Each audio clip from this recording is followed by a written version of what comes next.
It looks like we're live. See this? Melbourne, Daytona Beach, all the way up to Jacksonville. This moves 20 miles to the west, and you and everyone you know are dead. All of you. Because you can't survive it. It's not possible unless you're very, very lucky. You got lucky, Ross. And your kids died too. And your kids died too. What's up, everybody? Everybody, welcome to Gun News Weekly.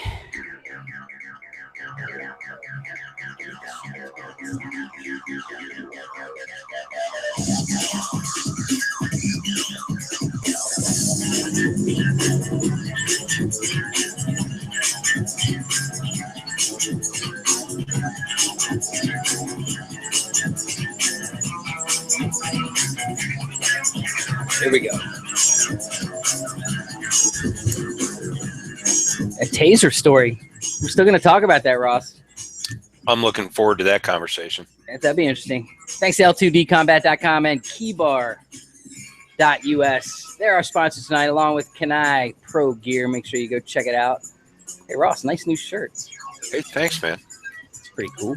Yeah, I got that during Hurricane Matthew. Army Green. You made it. You escaped. That Fox News guy is hilarious. Thanks for everybody for tuning in on YouTube and on gun channels, and also over on Facebook. What's going on tonight? What's up, Ross? How you doing? You settle back in? I'm doing good, man. It's got cold up here compared to Florida. Quick shout out to the Big Three, all the guys out at Big Three, to Schwell and to Eric. It was good seeing both you guys. Yeah, the transition back's been relatively easy. It's been pretty chilly. Went from 80, 90 degrees and 100% humidity to 40, 50 and none at all. Dude, it was humid. It was blistering humid. It was pretty hot. No doubt about it. But we got it done. We had a good time. Dropped a couple videos this week. Got a couple more coming out very soon. You know, it's funny because we talk about Keybar, and they're one of the products that I actually do use every day. There's two of them in my life, and this is one of them. This is the all day, every day, grab it and go in the car. Got my little Gerber on there, the little tiny one, and they're just great. The Keybar is a fantastic invention, and now I know that they're advertising. They have what they're calling the deep cover clip. I just wanted to mention that they now have a clip that kind of goes back to here. So, and Kevin, don't forget to mention all those accessories you can get for those things. It's really where those things really shine, is in all those accessories. They have everything from like USBs to tools to mustache combs and beard combs. Quite a nice selection of stuff, and it's all real quality made, machined equipment. Yep. I believe right here in the US of A. Of course it is. We got 4 stories out of Florida tonight. Couple things about armed robberies and things getting spoiled by CCW people. Couple police stories. One story from the competitive world. You know, we don't talk about competitive shooters too much, but we leave that to the pros. But there is a story that's worth mentioning. And Cox Not Glocks is back, Ross. I can't avoid it. They went to the White House. We'll talk about it. And a bunch of other things, including a couple new gun-related stories. Let's get started right away on the Florida stories. 41 guns were stolen from a Florida gun shop during the hurricane. Do you see this one? Yep, down in Flagler County. Yep. They confirmed it in a press release. The burglaries believed to have taken place sometimes between Thursday night and Sunday night, obviously during the madness. And again, there was a hurricane. There was massive evacuations from all kinds of coastal areas and different areas, and people boarded up and got out. The big key here is that power went out and then they got robbed. The building had the front door of the building was pried open. No suspect inside, but they discovered the missing items. Again, 20 of the stolen firearms were recovered because they found a suspect and he was charged with burglary and grand theft. It's unknown if he's the only one that stole from there. So that's the unknown is, did he go in, get a bunch of stuff, and then people came in behind him and got more? Because apparently there's still things that are unaccounted for. Still 21 guns unaccounted for, and that's just a small percentage of the guns that were stolen. I just, during the pre-show, I took a look at just what was reported stolen during the hurricane, because of the hurricane, I come up with a total of 128, 130 guns in Florida, and then another 225 out of South Carolina, where they seem to have the same issue. Common thread here is that, you know, these stores are basically unprotected because the power went out. They're in a storm condition. Everybody's hunkered up or is already left, and it makes them easy targets. Hunkered up or hunkered down? Either or. Yeah, I mean, I don't know if you left or you stayed, or apparently somebody in the big one in South Carolina did happen to call somebody that you know, it looked like the store had been robbed, but obviously they were there, but they didn't see it happen because they got away with a whole butt ton of guns. And what's also interesting is most of these robberies, they say the corresponding ammo went with it. So not only were they stealing the guns, but they were stealing the ammo too, and that lends a bit of credibility to the organization of the crime. People on Facebook want to get political, but I will confirm that we have a viewer in Haiti right now. What's up, Joe? All right. Glad we're providing you some entertainment. Hopefully, man, I hope you're safe down there, man. I heard it's really bad. I've been watching some of the stuff being put out about Haiti, and man, I hope you guys are safe down there. Here's one of the videos that they actually have, and Orlando police are looking for this guy. Let me get back over here, make it a little bigger, and you can see what happened here, and we'll learn a lesson along the way.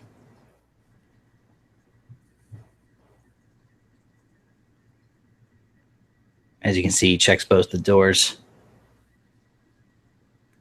on both sides. I didn't watch this video. I don't know what happens. Is that it? What happened? Well, that must be the guy. Okay, okay, so that's the guy. Okay, see, I didn't watch this one because so long story short, that's the guy they're after because he obviously is someone who got guns from other vehicles. But yeah, he's stealing guns out of cars. And I know someone posted this week on social media that they had their guns stolen out of a car. What's your thought on guns in cars and leaving them there overnight, Ross? I think it's the same. If you're going to leave an unattended gun, it better be in a well-guarded safe. And I think that's true in your car or otherwise.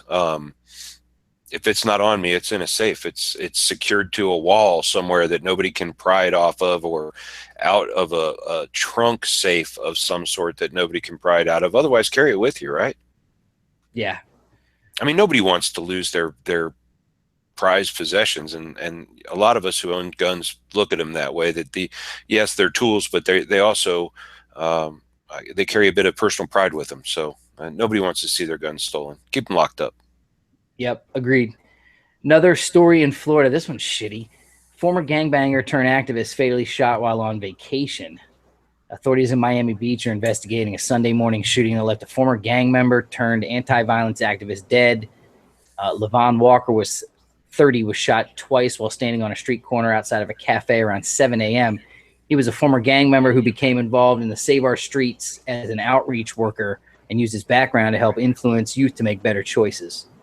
So he spent 5 years walking the streets of Brooklyn, the Crown Heights neighborhood, talking with the youth and providing friendship and positive advice. Goes on vacation, comes down here. They don't know if it was an accident.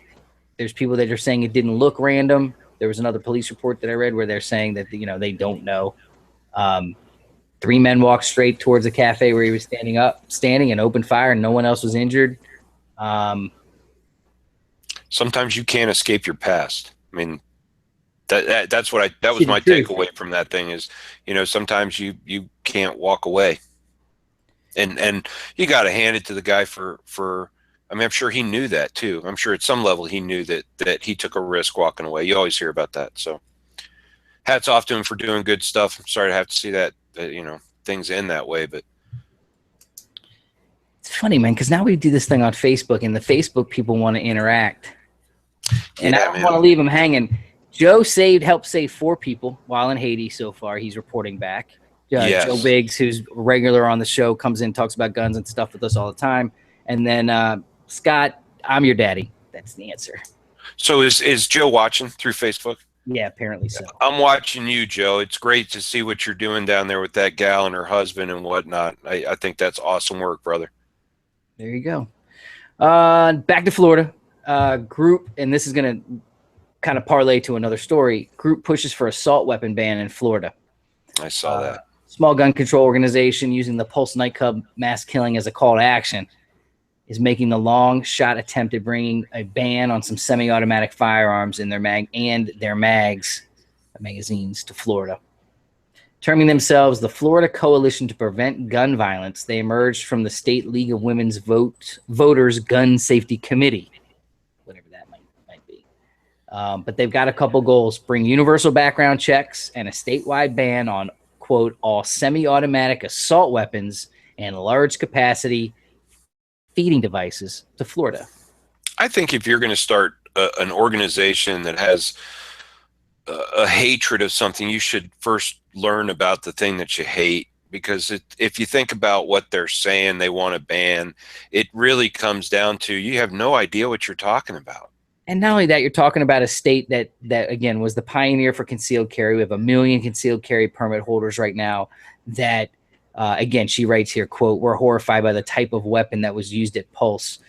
Patricia Brigham, the head of the group, in an interview with Public Radio, she's horrified by it, Ross. So wait a minute. Wait, licensed to have one in their backpack or another concealed device if they wanted to. If we did some digging into that Orlando shooting, you'll find out that 99% of that was done with a 9mm handgun. What are they talking about? They can't even get their facts straight. We don't know yet. We don't know yet, you know, because that's the information that didn't get revealed yet. And they probably won't for political reasons, Ross, just like this. But this will be a tough one in the state of Florida for anyone to get through, in my opinion. The gun rights activists, again, Sean Carana, some of the people with some of the groups that we've worked with and had on, those guys, they're the head of the spear and they take it on.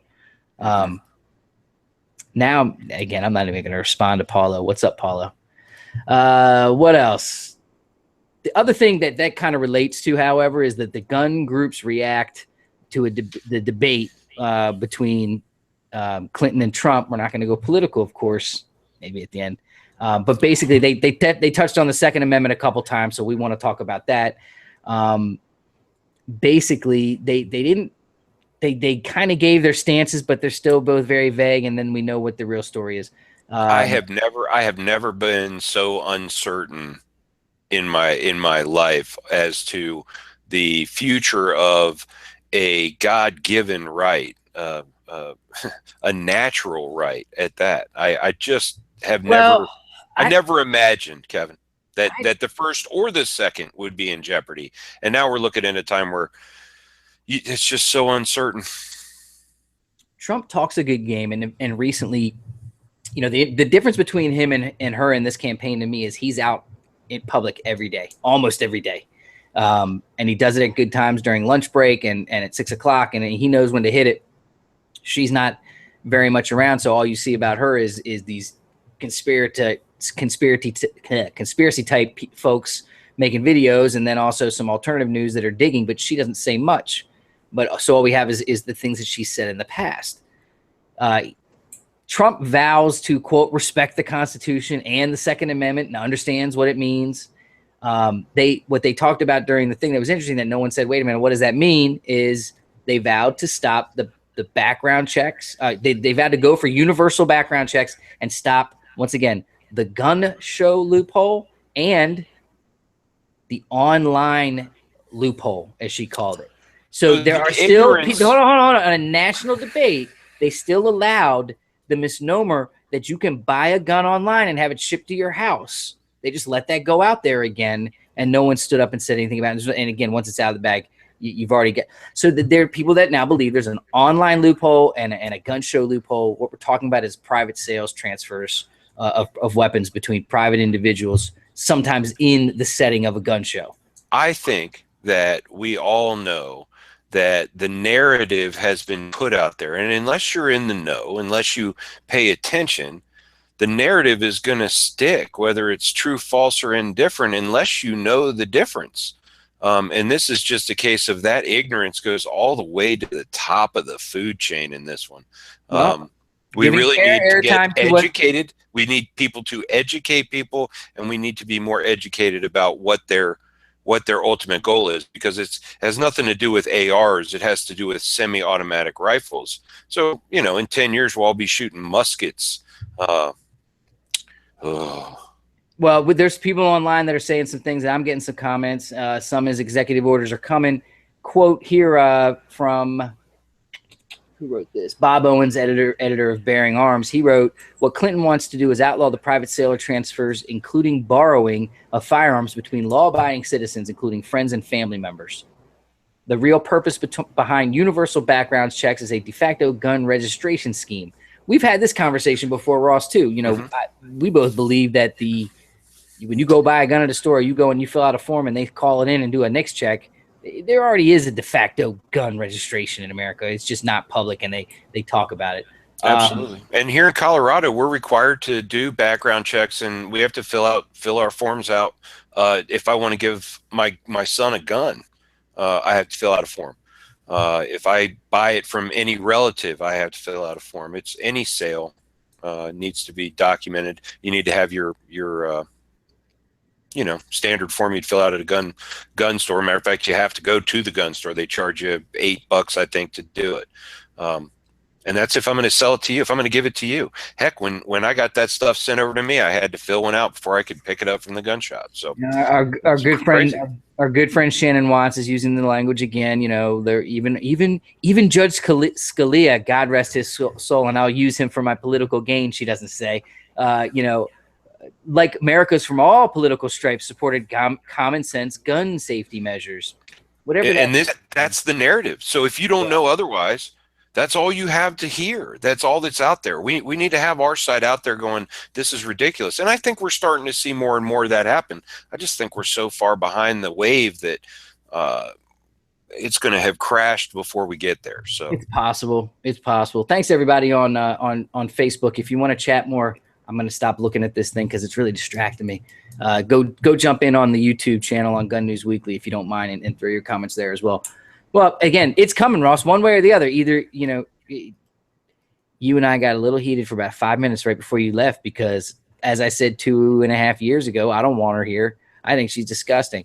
But, you know, he's playing himself to the point that she's going to win, as we said, again, I don't call it an election anymore, Ross. I'm calling it the selection.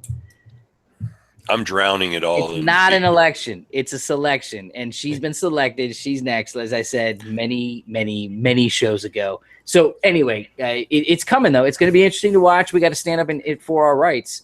Man, talk about a left turn. Let me do two more quick stories, and then we'll reset, say what's up to our sponsors again.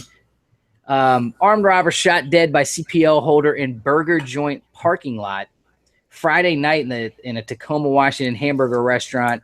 A guy approached two people who were sitting in a vehicle.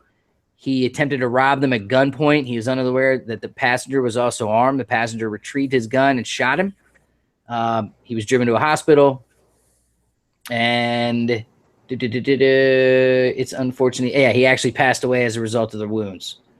People have the right to defend themselves. These guys were hanging out, getting a burger, and guy walks up on the wrong people. Yeah, if you're going to rob somebody, I mean, I guess you got a 50-50 shot these days. You know what I mean? And if you're a criminal listening to the show, if you see me, you might want to avoid me. There's a lot of us out there, Ross. I think they know that more and more. Yeah. Two unfortunate police officer stories from this week. One that you know a little bit about. 2 officers killed, 3rd wounded in a California shooting. We touched on this one last week, but we didn't have details because it was still active. Remember the guy barricaded himself?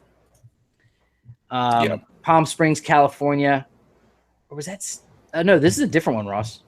This is a different one. Forgive me. This is a different one. This is the one that I closed down the other one accidentally.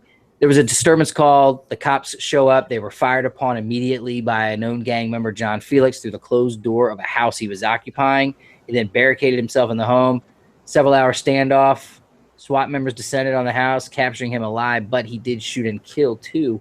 And again, we want to give our respects to Leslie Zarenby and Jose Gilbert Gil Vega, who died as a result of injuries sustained in the gunfight. The other wounded officer remains hospital, but he's stable. It's a nightmare. 35. It's a very similar story to the one happened in Boston, where a guy was more of a domestic dispute, didn't really hold himself up, but had a couple of officers show up, and he ended up gunning them down. 127, I believe, 27-year veteran and a 12-year veteran of the force. The weird part up there was the guy was a constable. He's able to make summons and serve subpoenas and stuff like that. But apparently got himself into some trouble. Now he's no longer around either, but so aren't two police officers. So. Yeah. Yeah. Agreed. It looks like the other thing that went into play was shelter in place order in Boston, and they're used to that now. Yeah, and you know, I after I experienced the whole media event with Matthew, I just wonder. I mean, I understand that that's probably for the safety of all involved, but sometimes I think they get a little too itchy on the trigger there. You know what I mean? Like they do that shit just to keep you safe. Matthew's not going to kill your children. Well, I just seen so much sensationalism that now I'm starting to question whether or not these guys just make it a big deal for the ratings. And the Ross. Unfortunate after effect is that people get scared, but fuck it, they got their ratings. You know what I mean? I don't know.